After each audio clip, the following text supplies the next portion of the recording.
नमस्कार प्रिय दर्शकों, हाजिर हूं मैं एक अद्भुत विषय लेकर।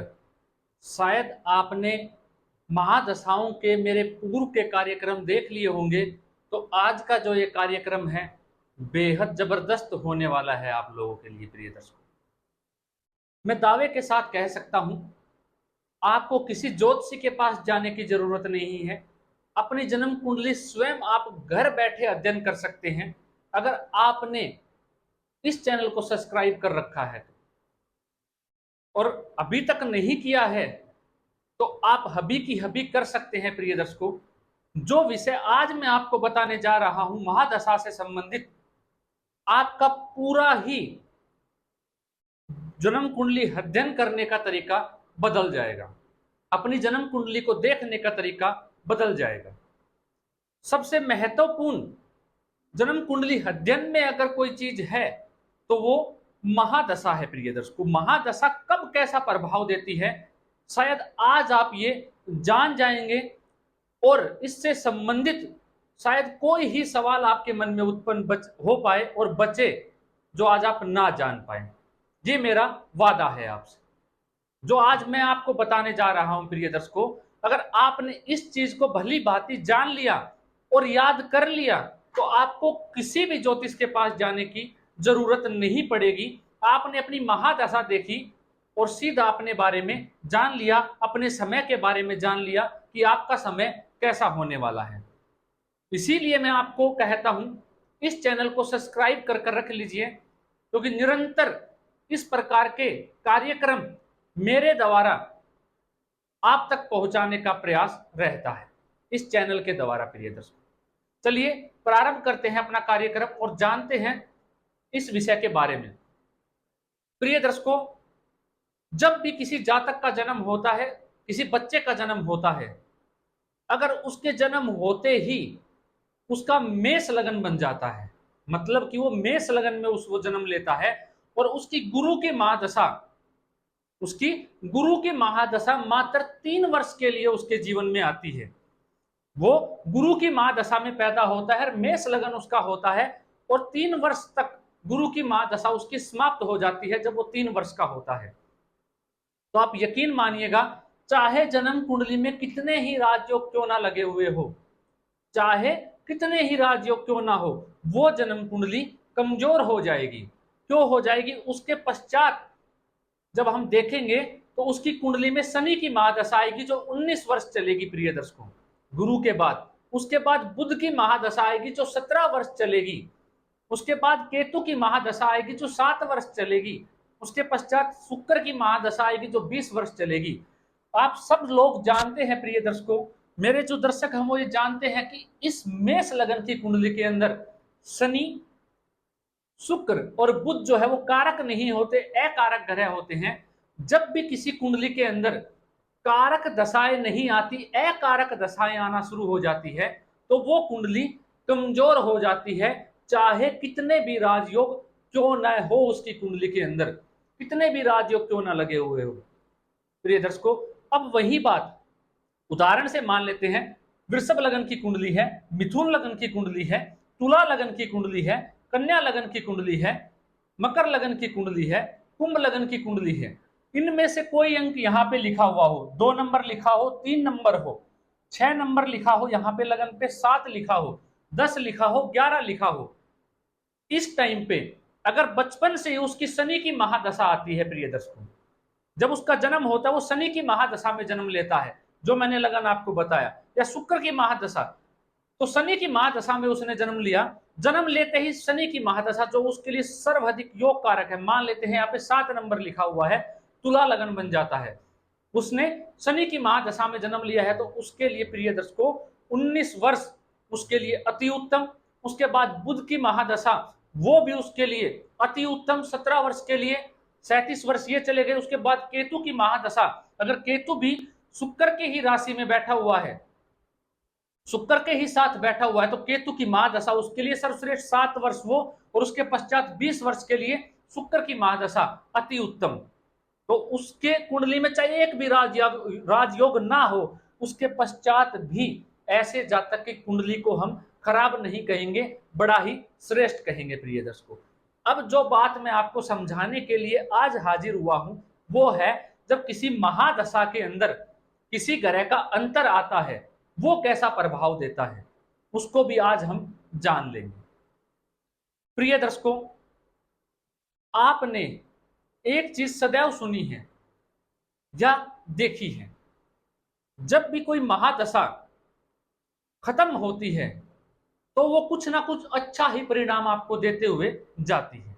और जब भी कोई महादशा शुरू होती है, मैं चलिए आपको उदाहरण से समझाता हूं, इसको समझिएगा।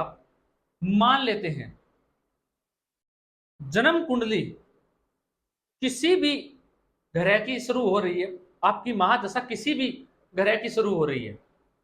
जब भी प्रिय दर्शकों कोई महादशा शुरू होती है, आप किसी ज्योतिषी के पास गए, किसी ज्योतिषी ने आपको बताया या किसी से आपने अपनी जन्म कुंडली का अध्ययन करवाया, उन्होंने कहा कि गुरु की महादशा आएगी आपके जीवन काल में तो वो आपको बड़ा श्रेष्ठ फल देगी, बड़ा ही श्रेष्ठ फल देगी गुरु की महादशा शुरू होते ही। प्रिय दर्शकों, इस बात को आप याद रख लीजिएगा, जब भी कोई महादशा शुरू होती है उसमें उसी ग्रह का अंतर आता है तो वो अंतर इतना श्रेष्ठ नहीं होता, उसमें आपको ज्यादा अच्छा फल नहीं मिलता है। जैसे कि समझिएगा, आपका बहुत अच्छा टाइम चल रहा है, बहुत अच्छा टाइम चल रहा है और किसी ने कहा कि जब ये टाइम आएगा तो आप करोड़पति बन जाएंगे, आपका टाइम और जबरदस्त हो जाएगा जब इस ग्रह की महादशा आएगी। मान लेते हैं गुरु ग्रह की जब आपके जीवन में महादशा आएंगी तो आप बहुत ऊंचाई पर चले जाएंगे। प्रिय दर्शकों, ऐसा नहीं होगा। जब भी किसी महादशा के अंदर उसी का अंतर चलता है, उस ग्रह का, गुरु में गुरु ग्रह का ही अंतर चलेगा तो वो आपके लिए खराब नहीं होगा, वो आपके लिए अच्छा भी नहीं होगा। जैसा आपका जीवन चल रहा है वैसा ही चलता रहेगा, ना खराब होगा ना अच्छा होगा। प्रिय दर्शकों, वो वैसा ही चलता रहेगा। उसके पश्चात जब उसकी महादशा चलेगी वो आपको श्रेष्ठ फल देना प्रारंभ करेगी। ऐसे ही किसी ने आपका खराब, बहुत टाइम आपका खराब चल रहा है, समय आपका खराब है, और वैसे ही आप किसी महादशा का काफी टाइम से इंतजार कर रहे थे कि ये महादशा मेरे जीवन में आएगी तो मेरे लिए बहुत सर्वश्रेष्ठ होगा, लेकिन आपने देखा वो महादशा आपके जीवन काल में आ गई लेकिन उसका प्रभाव फिर भी नहीं मिल रहा। क्यों? क्योंकि जिसकी महादशा है उसी का अंतर चल रहा है। प्रिय दर्शकों, उसी का अंतर चलने के कारणवश उसका प्रभाव आपको नहीं मिलेगा। जो आपका खराब समय चल रहा था वो खराब ही रहेगा, वो अच्छा भी नहीं बनेगा। प्रिय दर्शकों, जैसा चल रहा था वैसा ही रहेगा, लेकिन उससे ज्यादा खराब सिचुएशन में आप नहीं जाओगे। जिस सिचुएशन में आप हो, जो खराबी आपके साथ होनी थी वो हो चुकी, उससे नीचे आप नहीं जाएंगे, उससे नीचे आपको कष्ट देखना नहीं पड़ेगा। इस बात को समझिए प्रिय दर्शकों। अगला शास्त्रों में क्या कहा, जो लग्नेश का मित्र होगा, जो लग्नेश का मित्र होगा उसकी महादशा, जो लग्नेश का मित्र होगा उसकी महादशा जीवन में सर्वश्रेष्ठ दशाओं में से एक होगी जातक के लिए। ये आप सुनते आए हैं, आप जानते भी हैं। क्या कहा, जो लग्नेश का मित्र होगा, जैसे कि मंगल यहाँ पे लग्नेश है, उसका मित्र सूर्य, गुरु ग्रह, चंद्रमा ये मित्र है, तो इनकी महादशा जब उसके जीवन काल में आएगी तो वो जातक सर्वश्रेष्ठ भोगेगा। मतलब कि वो महादशाएं उसके लिए अच्छी रहने वाली, आप सदैव जानते हैं। लेकिन प्रिय दर्शकों, अब इस चीज को समझिएगा जो मैं आपको अब समझाने जा रहा हूं, महादशा से संबंधित जो मुख्य पॉइंट जो आज का है, जो मुख्य बात है, वो अब इस कार्यक्रम में आप जानेंगे। क्या कहता है प्रिय दर्शकों, जो भी ग्रह की महादशा चल रही है, किसी की भी चले चाहे आपके जीवन काल में, वो जिस राशि में उच्च का होता है, वो जिस राशि में उच्च का होता है, उसका अंतर जब आपके जीवन में आएगा तो वो महादशा आपके लिए श्रेष्ठ फल हो जाएगा, उसका अंतर आना। और उस भाव में जो भी ग्रह बैठे होंगे वो भी जब उस महादशा में उनका अंतर आएगा वो भी आपको सर्वश्रेष्ठ फल देने के लिए बाध्य हो जाएंगे। अब इसको उदाहरण से समझिए। मान लेते हैं मेष लगन की कुंडली है। अब मेष लगन की कुंडली के अंदर क्या हुआ, सूर्य की महादशा आ गई, आपके जीवन काल के अंदर सूर्य की महादशा आ गई। मैंने क्या कहा, जिस भी ग्रह की महादशा है वो जिस राशि में उच्च का होता है, अब उच्च के सूर्य किस में होते हैं? मेष राशि में होते हैं। अब यहाँ पे शनि ग्रह जाके बैठ जाए, समझने का प्रयत्न कीजिएगा प्रिय दर्शकों, यहाँ पे शनि ग्रह जाके बैठ जाए तो क्या होगा? मैंने क्या कहा? वो दशा भी उसके लिए श्रेष्ठ फलदायी हो जाएगी प्रिय दर्शकों। अब यहाँ पे सूर्य में शनि का अंतर जब आएगा तो क्या होता है? पिता को कष्ट होता है, हड्डियों से संबंधित परेशानी आती है, मान सम्मान में दिक्कत आती है, आत्मविश्वास कमजोर होने लग जाता है, जातक का निरंतर रोग पकड़ना उसको शुरू कर देते हैं। इस प्रकार की जो समस्या सूर्य में शनि का अंतर आने से जो आपको मिलनी थी वो नहीं मिलेगी, बल्कि यहाँ पे उन चीजों में कमी आ जाएगी और यही महादशा आपको श्रेष्ठ फल देना शुरू कर देगी प्रिय दर्शकों। मैंने क्या कहा? जिस भी ग्रह की महादशा है वो जिस राशि में उच्च का होता है, जिस भी राशि में उच्च का होता है और उसकी महादशा में उसका अंतर आ जाए तो वो कष्टप्रदायक नहीं बनेगा, बल्कि उसके लिए अच्छा ही करना शुरू कर देगा प्रिय दर्शकों, चाहे वो अकारक क्यों ना हो। अब मैंने यहां पे क्या कहा? अब आप ये भी जानते हैं, आपस में महादशाओं को जानने के लिए, महादशा देखने के लिए हमें भाव देखने होते हैं, हमें किस भाव में वो ग्रह बैठे हुए हैं, कैसा वो संबंध बना रहे हैं। कहीं वो 6, 8, 12 भाव का तो संबंध नहीं बना रहे हैं, वो नैसर्गिक शत्रु है या मित्र ग्रह हैं। जैसे कि सूर्य और शनि आपस में नैसर्गिक शत्रु ग्रह हैं, समझ रहे हैं प्रिय दर्शकों, ये आपस में ही शत्रु ग्रह हैं।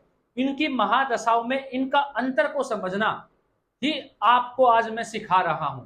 तभी मैंने आपको कहा था अगर आप इस कार्यक्रम को जान लेंगे, महादशाओं को समझ लेंगे, तो आप बहुत बड़ी मात्रा में कुंडली का के बारे में जान जाएंगे, कुंडली को समझना सीख जाएंगे प्रिय दर्शकों।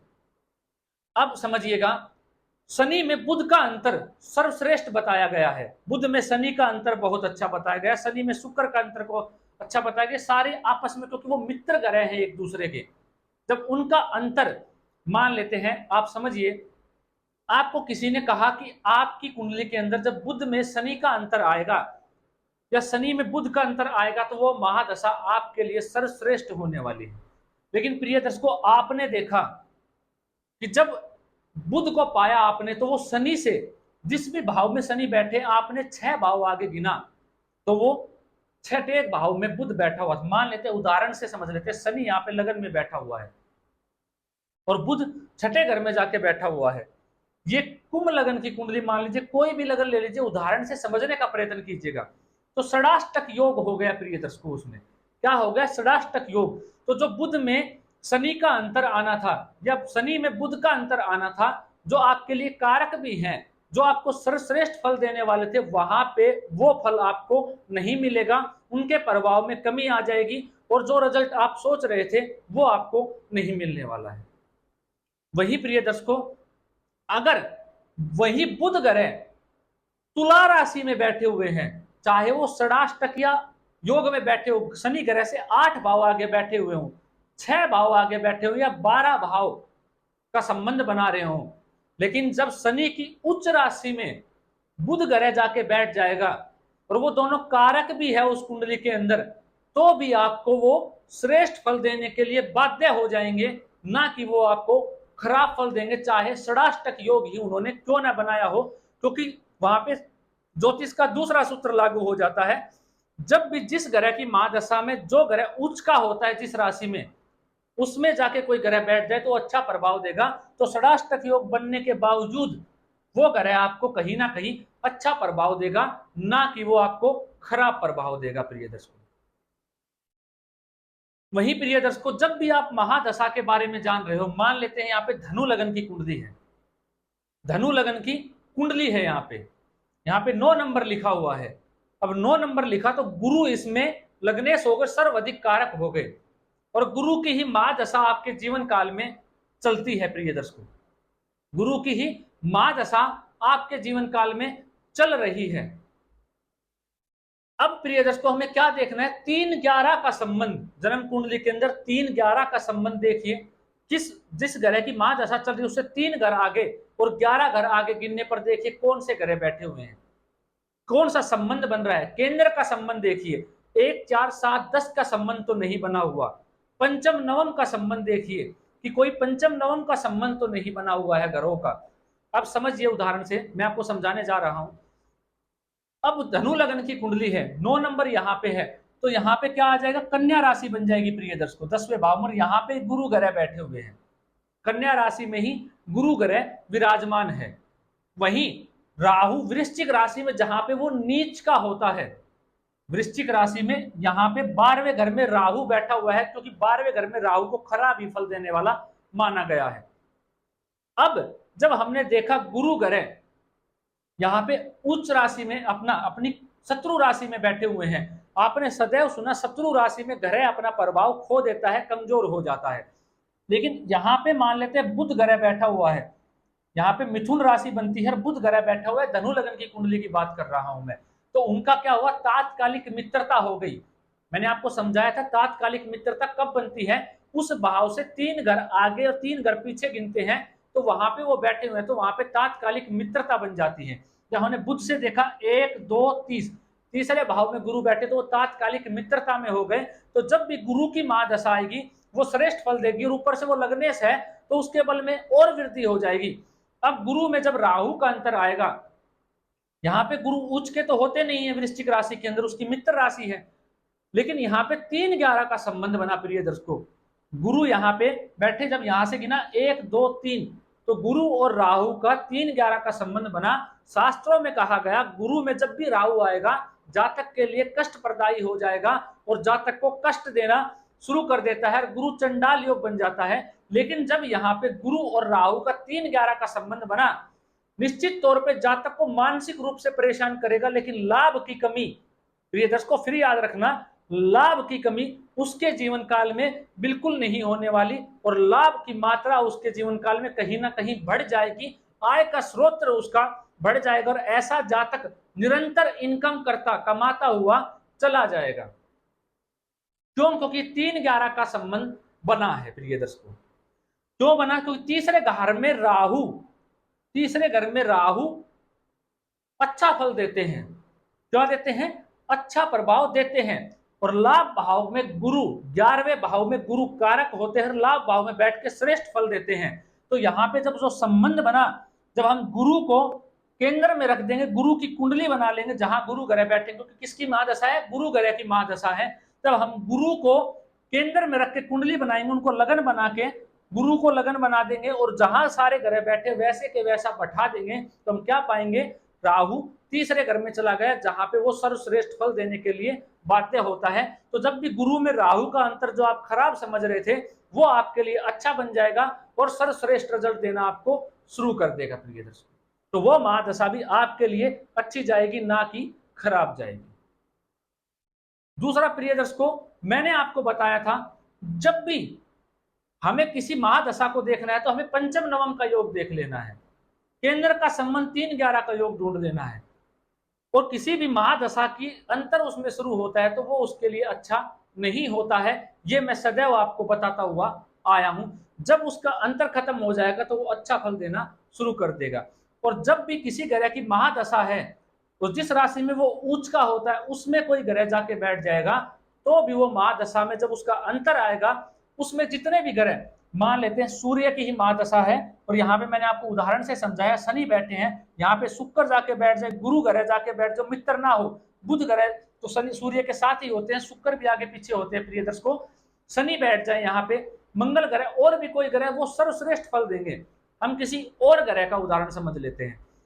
मान लेते हैं गुरु ग्रह उच्च राशि में कर्क में होते हैं, गुरु कर्क में उच्च के होते हैं। अब गुरु ग्रह की ही महादशा है, गुरु में शनि का अंतर, शुक्र का अंतर, बुध का अंतर इतना श्रेष्ठ नहीं है प्रिय दर्शकों। लेकिन जब वो उच्च राशि में गुरु की जाके बैठ जाएंगे तो उनका संबंध 3-11 का बने, पंचम नवम का बने, पंचम नवम का बने, या 4-7-10 का संबंध बने, और वो उच्च राशि में जाके बैठे हुए हैं, गुरु जहां उच्च के होते हैं, चाहे वो अकारक हो उस कुंडली के अंदर, चाहे गुरु अकारक हो, लेकिन फिर भी जब उनका अंतर आएगा गुरु में, क्योंकि वो गुरु की उच्च राशि में जाके बैठे हुए हैं और पंचम नवम का या 3-11 का संबंध बना के बैठे हैं, तो वो सर्वश्रेष्ठ फल आपको देने के लिए बाध्य हो जाएगी वो महादशा, और आपको अच्छा ही परिणाम मिलेगा, चाहे खराब आप सोच के बैठे हो लेकिन आपको अच्छा फल मिलेगा।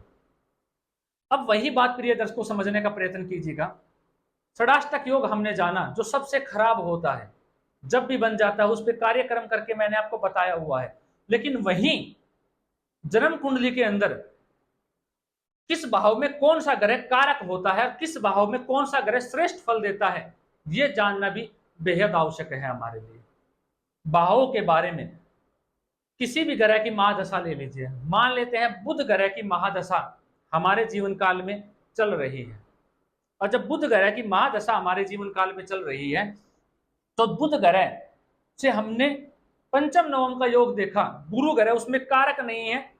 जिस लगन में बुध कारक होते हैं, मान लेते कन्या लगन है, कन्या में गुरु ग्रह कारक नहीं होते, अकारक ग्रह होते हैं, और बुध की ही महादशा चली हुई है, बुध की ही महादशा चली हुई है। तो जब गुरु जाके किस में उच्च के होते हैं, बुध कन्या राशि में होते हैं, कन्या राशि में जाके गुरु बैठे हुए हों और बुध के साथ कौन सा संबंध बनाए प्रिय दर्शकों, 4, 7, 10, इसमें तो अच्छा फल देंगे। लेकिन गुरु दूसरे भाव में भी कारक होते हैं, पंचम भाव में भी कारक होते हैं, नवम भाव में भी कारक होते हैं, लाभ भाव में भी कारक होते हैं, दशम में भी कारक होते हैं। तो जब भी वो ये संबंध बनाएंगे, मान लेते हैं बुध जन्म कुंडली में कन्या लगन की कुंडली में कहां बैठे हुए हैं, सिंह राशि, सिंह राशि कहां बनेगी, वह भाव में, लेकिन गुरु कहां बैठ गए, लगन में जाके बैठ गए। तो क्या संबंध बनाए, द्वि द्वादश का संबंध।